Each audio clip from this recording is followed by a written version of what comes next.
1. Sarah, the project manager, notices that the deliverables do not meet the required quality standards. What should she do next? A. Ignore the issue and proceed with the next phase. B. Request rework to meet the quality standards. C. Blame the team for poor performance. D. Submit the deliverables to the client for feedback.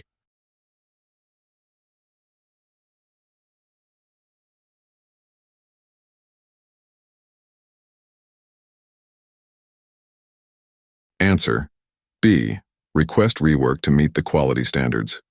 Explanation: if the deliverables do not meet quality standards, rework should be done to ensure they conform to the project's requirements. 2. While performing a quality audit, Tom, the quality manager, identifies several process improvements. What should Tom do with this information? A. Disregard the findings as the project is almost complete. B. Implement changes immediately without consulting the team. C. Document the improvements and discuss with the project team. D. Inform the client of the changes to be made.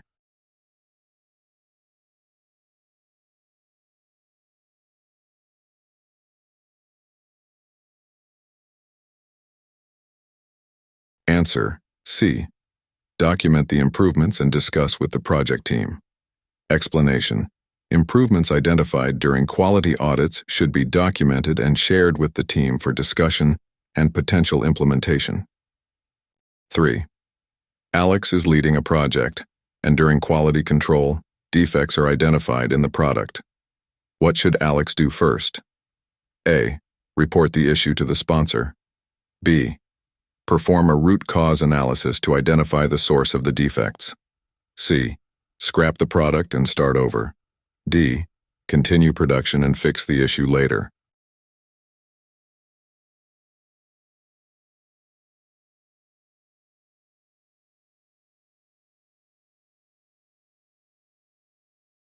Answer: B. Perform a root cause analysis to identify the source of the defects.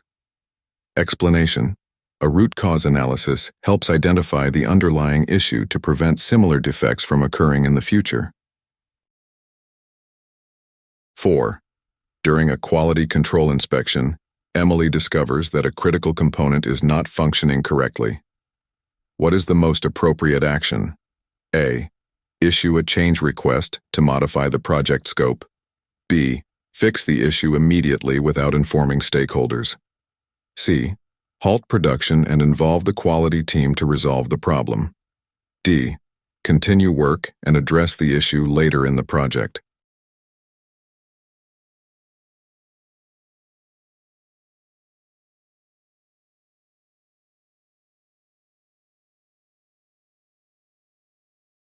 Answer: C. Halt production and involve the quality team to resolve the problem. Explanation: involving the quality team helps ensure that the issue is properly addressed to prevent further complications. 5. John is conducting a quality audit on a construction project and finds some areas are non-compliant with safety regulations. What should John do next? A. Report the non-compliance to the sponsor immediately. B. Document the non-compliance and recommend corrective actions. C. Ignore the issue since it doesn't affect project schedule. D. Inform the client and continue the project.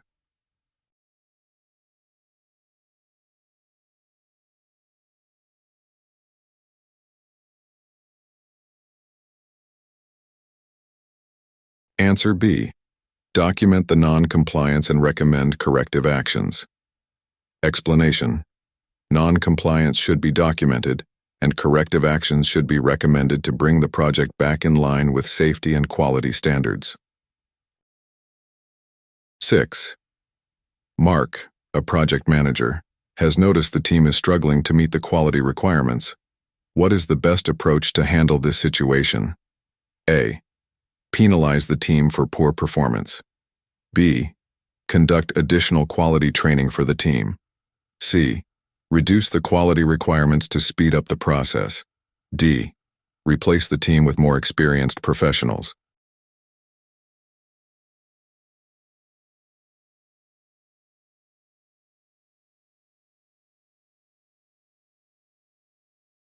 Answer: B.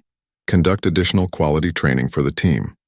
Explanation: providing additional training helps the team improve their skills and better meet quality standards. 7. After delivering the first phase of the project, Maria realizes that the deliverables have many defects. What should be Maria's first step? A. Start working on the next phase without addressing the defects. B. Call a meeting to assess the impact of the defects on the overall project. C. Ignore the defects as they don't impact customer satisfaction. D. Initiate a change request to increase the budget to fix the defects.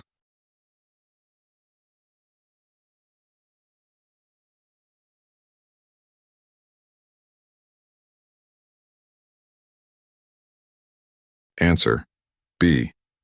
Call a meeting to assess the impact of the defects on the overall project.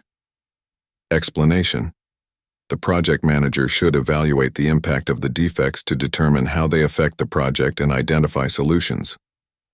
8. During project execution, Jennifer finds that the quality metrics were not properly defined. What is the best action for her to take? A. Proceed without quality metrics, as the project is already in execution. B.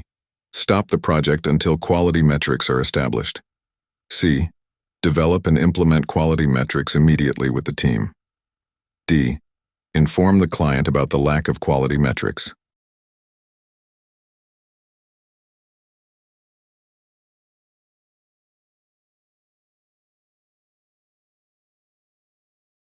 Answer: C. Develop and implement quality metrics immediately with the team. Explanation: quality metrics are necessary to measure project performance and must be developed to ensure that deliverables meet the required standards. 9. Paul's team is consistently missing the quality benchmarks. Which tool should he use to analyze the reason behind the poor performance? A. Fishbone diagram. B. Gantt chart. C. Stakeholder analysis. D. Budget variance analysis.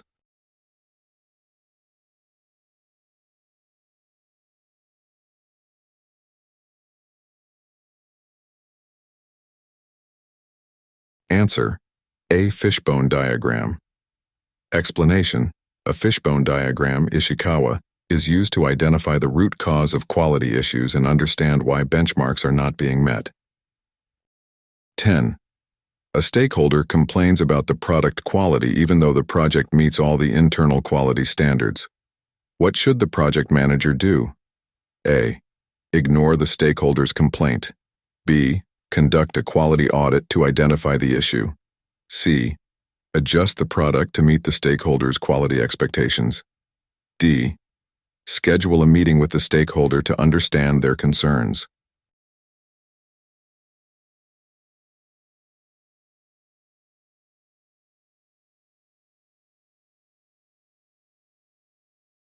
Answer: D. Schedule a meeting with the stakeholder to understand their concerns. Explanation: the project manager should seek to understand the stakeholders' concerns before making any decisions to ensure quality expectations are met. 11.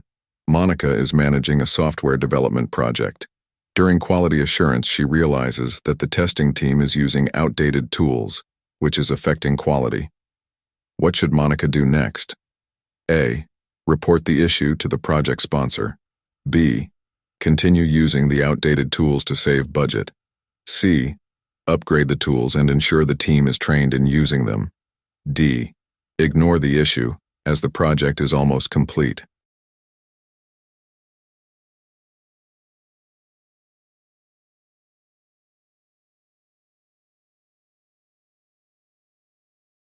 Answer: C. Upgrade the tools and ensure the team is trained in using them. Explanation: ensuring that the team has the right tools and training is crucial for maintaining the quality of the project deliverables. 12.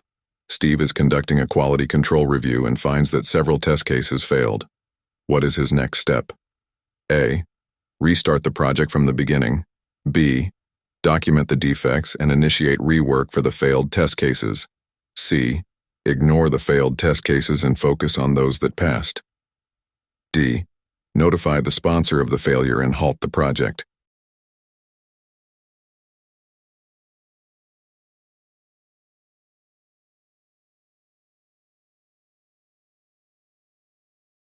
Answer. B. Document the defects and initiate rework for the failed test cases. Explanation. Defects should be documented and addressed to ensure the final deliverables meet the quality standards. 13. Lisa is managing a construction project. Halfway through the project, she notices the materials being used do not meet the required specifications. What is the best action she can take? A. Replace the materials immediately, even if it delays the project. B. Ignore the issue as the project is already halfway done. C. Document the issue and consult the quality team for corrective actions. D. Request more budget to purchase higher quality materials.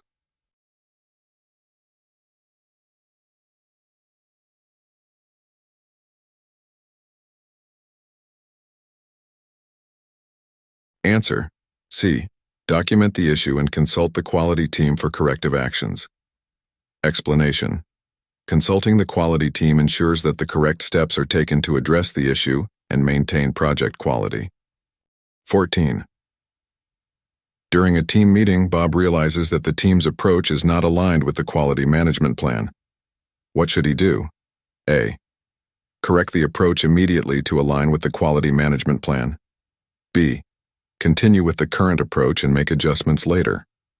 C. Inform the sponsor about the discrepancy. D. Ask the team to figure it out themselves.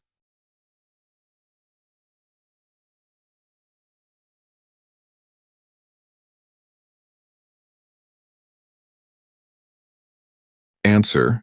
A. Correct the approach immediately to align with the quality management plan. Explanation. It is important to align with the quality management plan to ensure consistent delivery of quality throughout the project. 15. Ellen is managing a project with tight deadlines. During quality control, she notices that rushing the process is causing quality issues. What should Ellen do? A. Extend the deadline to allow for proper quality checks. B. Ignore the quality issues and focus on delivering on time. C. Increase the budget to hire more resources. D. Proceed with the project and fix the issues after delivery.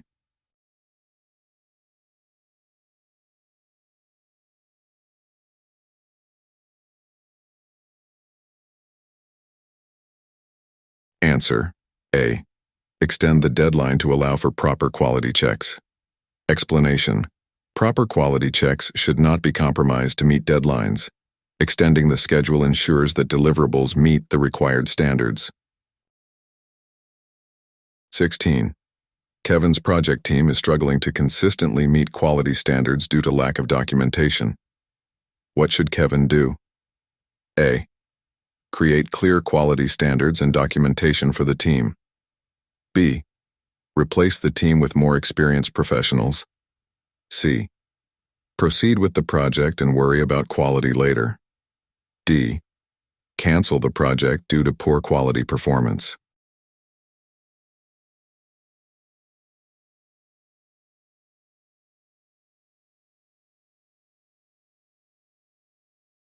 Answer. A. Create clear quality standards and documentation for the team. Explanation. Clear quality standards and documentation are essential to guide the team in consistently meeting quality requirements. 17. During the quality control phase of a software project, Mia identifies a pattern of recurring defects. What tool should she use to analyze this? A. Pareto chart. B. Work breakdown structure, WBS. C. Risk register. D. Stakeholder analysis.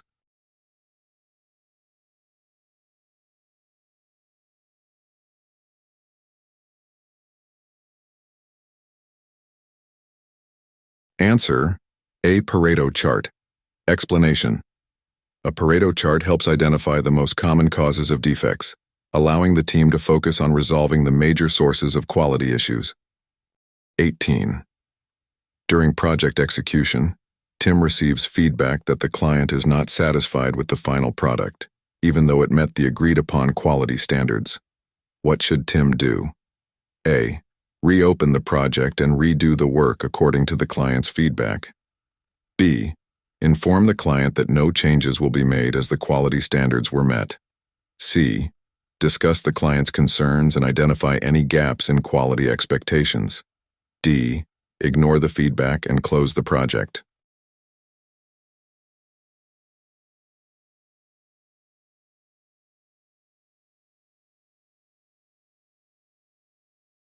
Answer: C. Discuss the client's concerns and identify any gaps in quality expectations. Explanation: Addressing the client's concerns and understanding their quality expectations is important for customer satisfaction. 19. Anna's project deliverables have passed quality control, but the client demands additional features. What is Anna's best course of action? A. Add the features without adjusting the scope. B. Perform a cost-benefit analysis and submit a change request. C. Reject the client's request as out of scope. D. Incorporate the features without any discussion.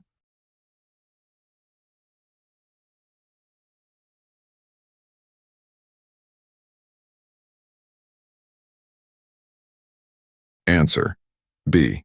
Perform a cost-benefit analysis and submit a change request. Explanation: A change request must be evaluated with a cost-benefit analysis to determine the impact of adding new features. 20. During a process improvement workshop, Jane suggests eliminating certain steps to reduce time and costs. How should this suggestion be evaluated? A. By conducting a quality audit. B. By performing a risk analysis. C. By consulting with the project sponsor.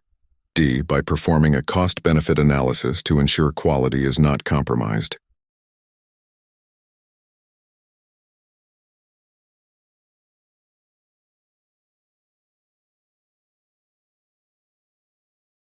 Answer: D. By performing a cost-benefit analysis to ensure quality is not compromised. Explanation: A cost-benefit analysis will ensure that the proposed improvements do not negatively impact the quality of the final deliverable. Thank you for watching. How many did you answer correctly? Tell us in the comments section. All the best with your PMP exam preparations. Please like, subscribe, and share.